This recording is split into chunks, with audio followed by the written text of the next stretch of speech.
Salam sejahtera Malaysia, denyut nadi suara rakyat bergema di channel ini. Untuk mendapatkan berita terkini, jangan lupa untuk tekan butang subscribe, like dan share.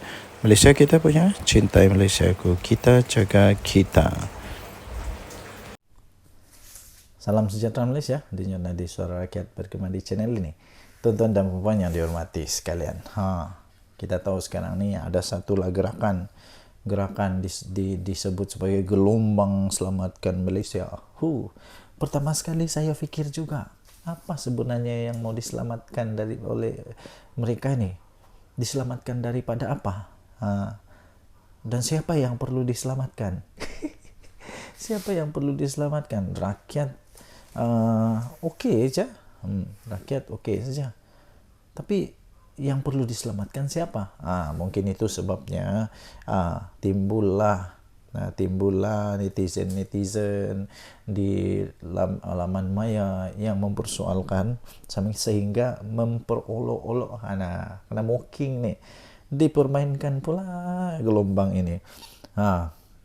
Sampai yang syoknya ni ada dia punya dia punya poster dia bilang gelombang selamatkan anak menantu. Gelombang selamatkan Malaysia diadakan malam kemarin oleh pembangkang tidak mendapat sambutan memberansangkan dari orang luar.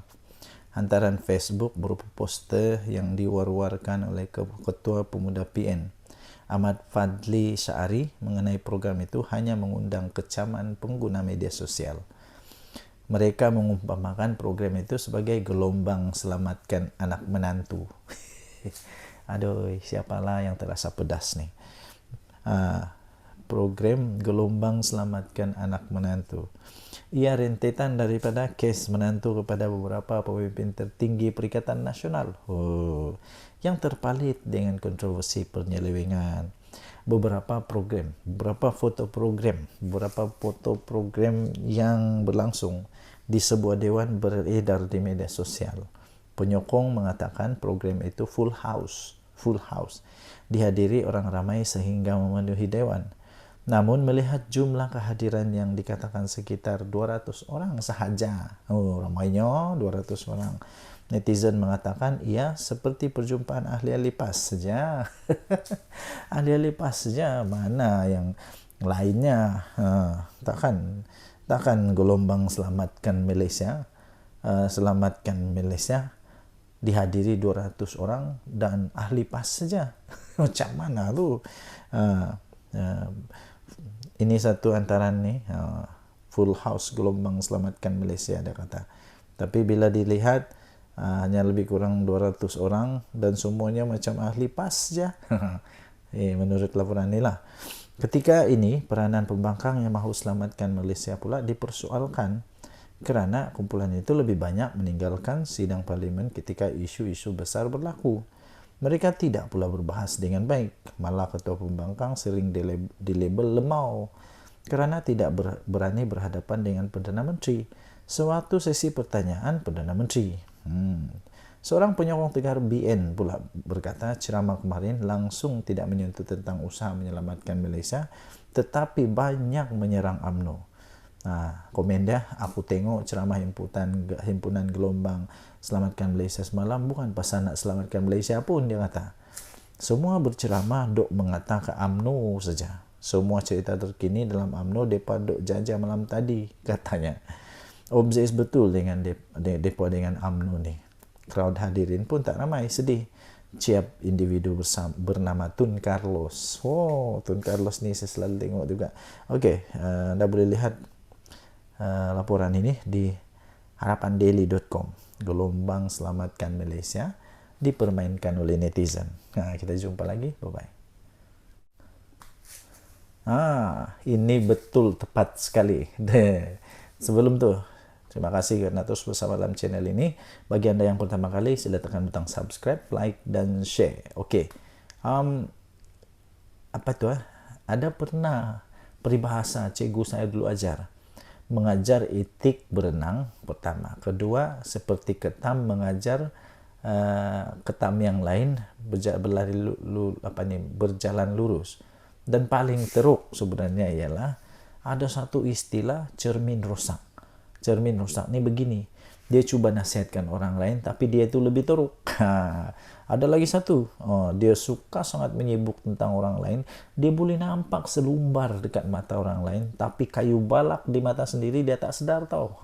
Malu tak pastilah, saya pun tidak pasti. Inilah yang mungkin terjadi kepada Wan Faisal. Wan Faisal yang coba sembang konon nak jadikan KLIA world class.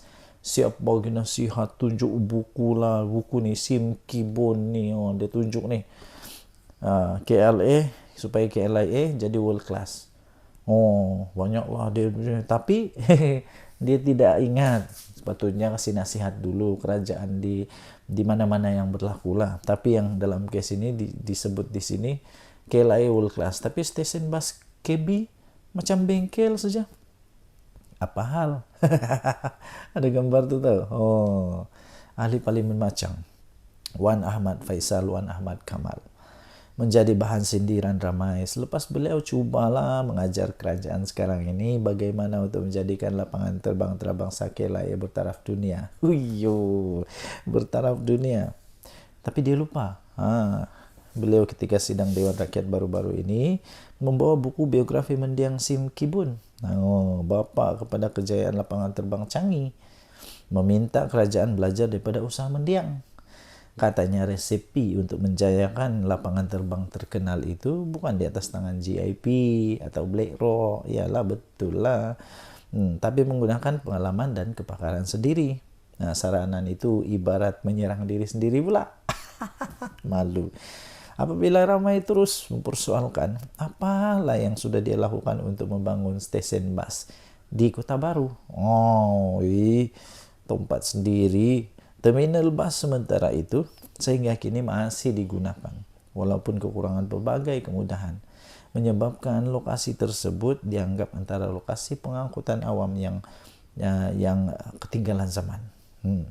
Atas sebab itu atas sebab itu ramailah menyarankan agar Wan Faisal ni menaik taraf dulu, kasih naik taraf dulu stesen bas KB sebelum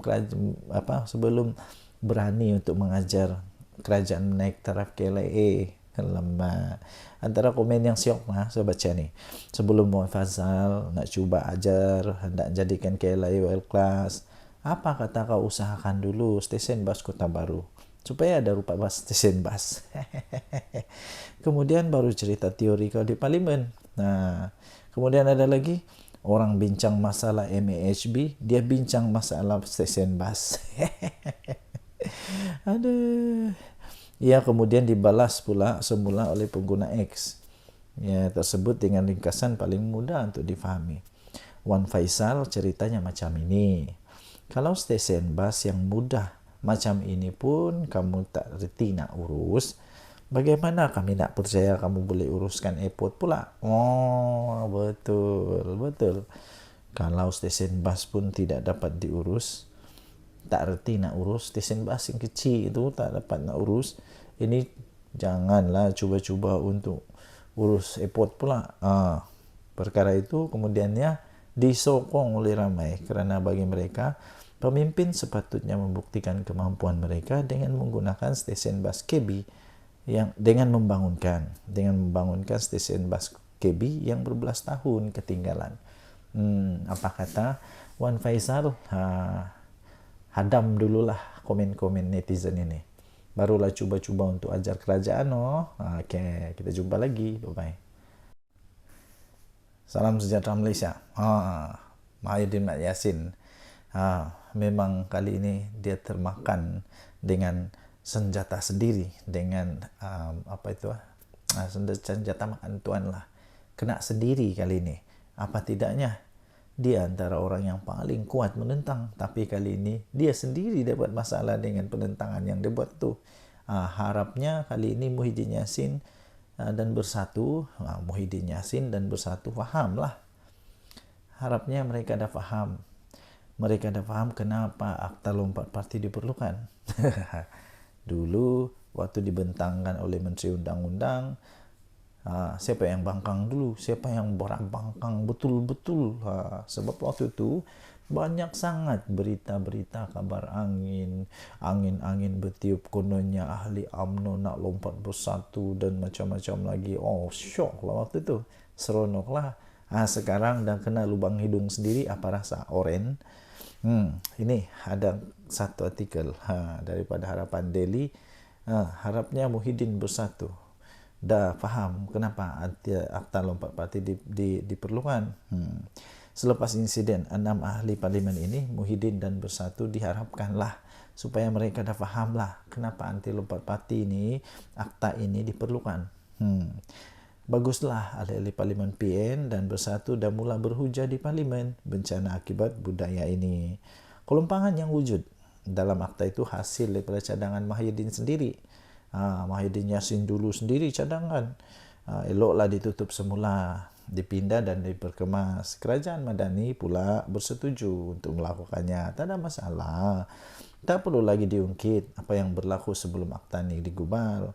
Lupakanlah sejarah silam yang semua pasti ada kisahnya. Semua parti mesti ada kisah-kisah sejarah silam. Lupakanlah. Akta Lompat Parti 2022 sebenarnya telah pun memulakan lembaran baru untuk kestabilan politik Malaysia yang kita perlukan untuk tingkatkan daya saing negara. Cukuplah insiden seperti langkah Sheraton dan tebuk atap yang menjahanamkan ekonomi negara dan sebabkan kebencian mendalam rakyat terhadap ahli politik. Berpolitik menukar kerajaan buat 5 tahun sekali, sudahlah, cukuplah. Berpuluh-puluh juta ringgit wang negara yang nak dibelanja untuk 6 PRK ini boleh dialihkan untuk bantu rakyat. 6 PRK yang nak dicetuskan ini hanya memenuhi ego pemimpin-pemimpin politik dan bukan isi kekosongan akibat daripada kematian wakil rakyat. Ini lebih pada sabotaj ekonomi dengan mengganggu kestabilan politik negara pada waktu pelabur mencurah-curah masuk ketika ini, apatah lagi rating kita dah semakin naik. Kata ringkas tapi betul cukup bermakna. Saya setuju nih. Cukuplah, sudahlah. Harapnya selepas ni Muhyiddin Yassin dan Bersatu fahamlah. Hidup ini macam roda. Kadang-kadang kau di atas, kau tidak mau yakin sangat. Nanti bila sudah masanya, bila sendiri terkena, macam-macam lah. Lepas tu cerita lain, buat lain cerita lain. Bila terangkan kepada orang lain, lain ceritanya. Seolah-olah semua salah orang. Yang sebenarnya siapa yang bersalah. Okey, tinggalkan komen anda. Jenutnya di Suara Rakyat bergema di channel ini. Jangan lupa untuk tekan butang subscribe, like dan share. Malaysia kita punya, cinta Malaysia ku, kita jaga kita. Mari kita jaga sama-sama negara kita supaya aman, damai, harmoni dan terus diberkati oleh Tuhan. Kita jumpa lagi. Bye-bye. Salam sejahtera Malaysia, denyut nadi Suara Rakyat bergema di channel ini. Nampaknya video-video saya yang saya beri tajuk Muhyiddin, minta maaf, yang saya beri tajuk Muhyiddin naik jadi Perdana Menteri, Datuk Seri Anwar Ibrahim tumbang, itu paling banyak mendapat tontonan. Dan rupanya daripada itu saya dapati memang ramai sangat yang mau tengok Muhyiddin Yassin jadi Perdana Menteri sekali lagi. Saya pun hairan. Kenapa sebenarnya ada orang mau Perdana Menteri sekali lagi Datuk Seri Tan Sri Muhyiddin Yassin? Pada pendapat saya, bukan tidak boleh dia jadi Perdana Menteri sekali lagi, boleh saja. Tapi persoalannya ialah kenapa perlu dia lagi? Bukankah ada lebih ramai yang lebih bagus dan sebagainya? Dan yang paling tepat ialah dia tidak akan jadi Perdana Menteri lah. Dia tidak akan jadi Perdana Menteri untuk kali kedua dalam masa yang singkat-singkat ini, tidak. Kerana tren sekarang saya lihat Tan Sri Muhyiddin Yassin tidak akan mendapat sokongan untuk jadi Perdana Menteri bagi Perikatan Nasional. Lagipun seperti yang kita tahu, PAS pun pernah sudah menyatakan bahawa mereka pun ada calon Perdana Menteri pada pilihan raya yang lalu, iaitu calon mereka tidak lain tidak bukan Menteri Besar Terengganu. Dan itu sendiri pun dipersetujui atau diperakui oleh Tan Sri Mahyadin Mak Yassin. Dia juga memperakui bahawa Dr. Sam itu, iaitu Menteri Besar Terengganu itu, memang mempunyai kualiti, memang mempunyai kelayakan untuk jadi Perdana Menteri. Habis kalau sudah begitu, mahukah PAS membiarkan begitu saja jawatan Perdana Menteri jatuh kepada Bersatu yang tak kuat mana sekarang ini, yang ramai orang kata Bersatu sekarang ini hanya berharap kepada kekuatan daripada PAS. Yang ramai orang kata Bersatu ni hanya melukut di tepi gantang, hanya mengharapkan kekuatan daripada PAS. Kalau ada pilihan raya pun, kemenangan-kemenangan daripada Bersatu itu pun hanya kerana ihsan, bantuan, kerjasama dengan PAS. Cuba kalau tidak ada PAS, boleh menangkah Bersatu? Dan lagi, saya fikir Tan Sri Mahyadin Mak Yassin sepatutnya memberikan peluang lah kepada yang lain. Walaupun dia secara tradisinya memanglah semua yang menjadi presiden atau bukan presiden, pengerusi kepada satu gabungan parti politik itu, Perikatan Nasional, contohnya ialah Mahyadin Mak Yassin. Secara tradisi, pengerusi itulah yang jadi calon Perdana Menteri. Tapi persoalannya, mahukah lagi PAS Mahyadin Mak Yassin jadi Perdana Menteri, yang menyebabkan PAS hanya sekejap saja berada dalam kerajaan. Sekejap saja dalam kerajaan, lepas itu tumbang. Tumbang kerana nampaknya Mahyadin Mak Yassin didakwa telah pun gagal menjalankan tanggungjawabnya sebagai Perdana Menteri. Mahukah kita Perdana Menteri kita sekali lagi yang tidak pun pandai bercakap secara live, yang mahu dirakam dulu, takut untuk live, takut untuk jawab wartawan, mahukah begitu? Itu soalan-soalan yang kita boleh pertanyakan. Apapun sebenarnya, kalau memang Mahyadin Mak Yassin jadi Perdana Menteri sekali lagi, itu bagus, tidak ada masalah. Yang penting pastikan kali ini kerajaan yang betul-betul nanti ni betul-betul yang bagus lah. Tidak ada lagi sakau menyakau sampai anak menantu yang lari ke luar negara tidak berani balik Malaysia. Jangan ada macam itu lagi. Berhentikanlah perkara-perkara begitu. Okey, Denyut Nadi Suara Rakyat bergema di channel ini. Jangan lupa tekan butang subscribe, like dan share. Bye-bye. Salam sejahtera Malaysia. Denyut Nadi Suara Rakyat bergema di channel ini. Untuk mendapatkan berita terkini, jangan lupa untuk tekan butang subscribe, like dan share. Malaysia kita punya, cintai Malaysia ku, kita jaga kita.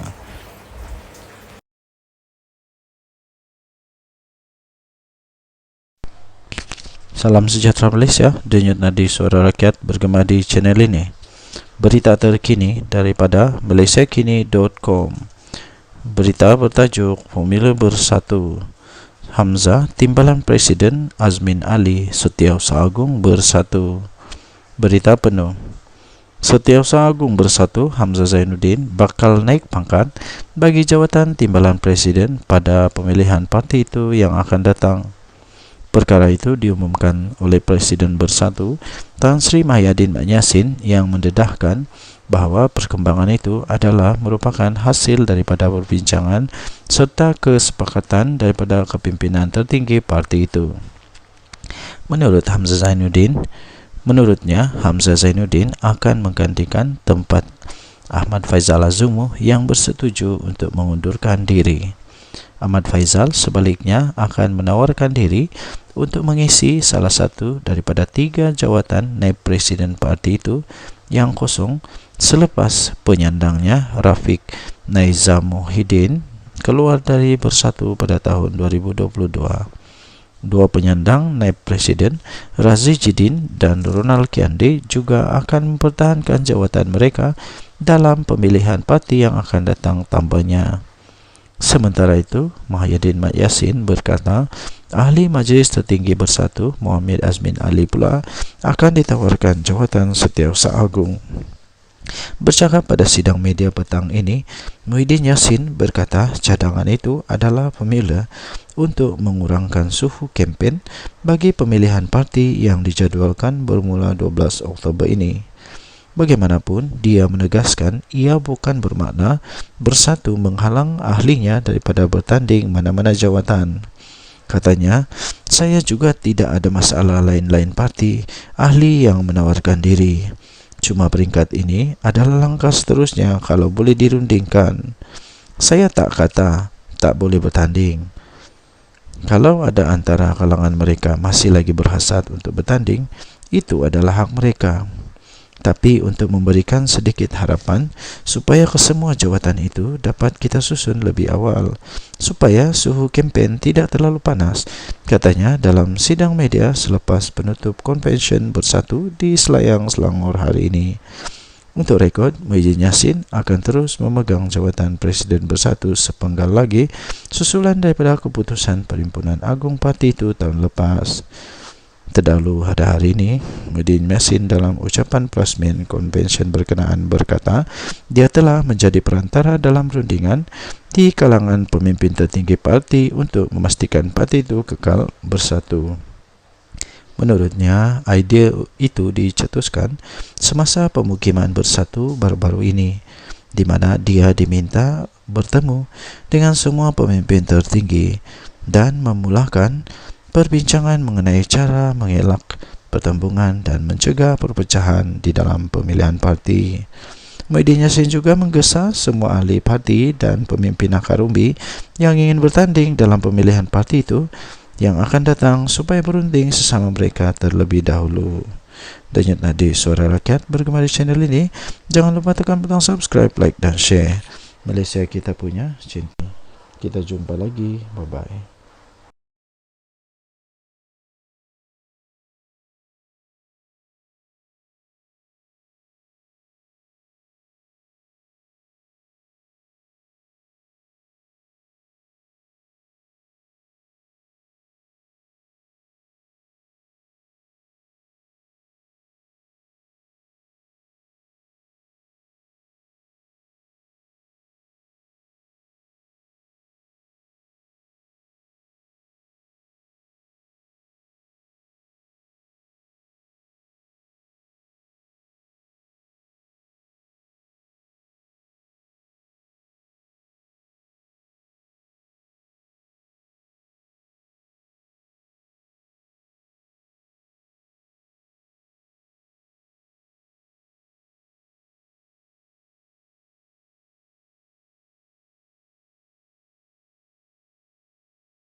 Salam sejahtera Malaysia.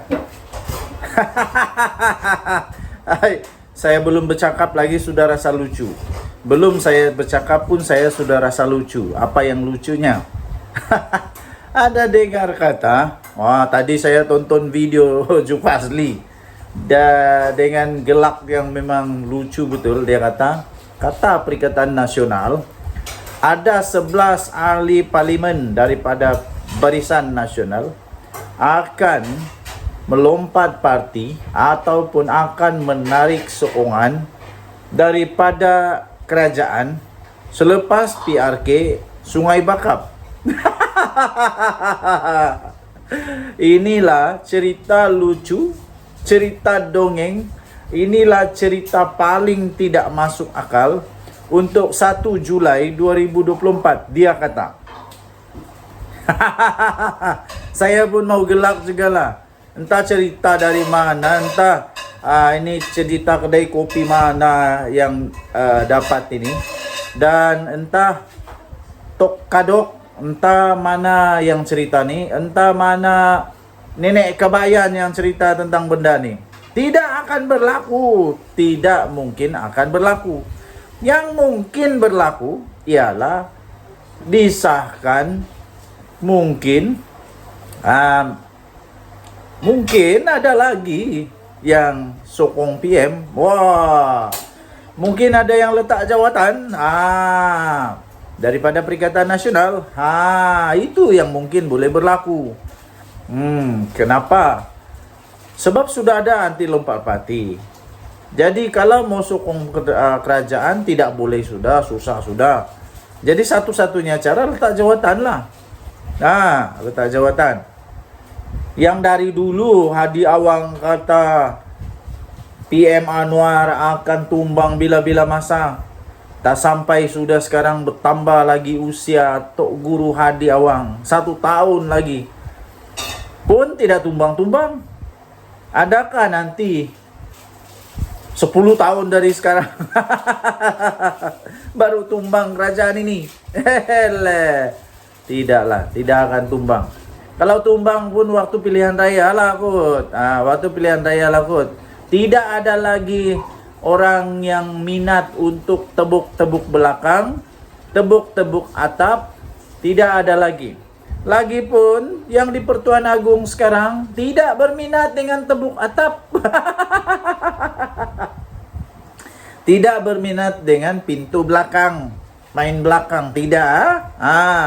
Agung sekarang, Agung yang tegas. Tidak ada harapan lagi. Untuk Atok Mahathir mau buat lagi plan A, plan B, plan C, plan D, Q. Belum pasti lagi dan tidak akan adalah.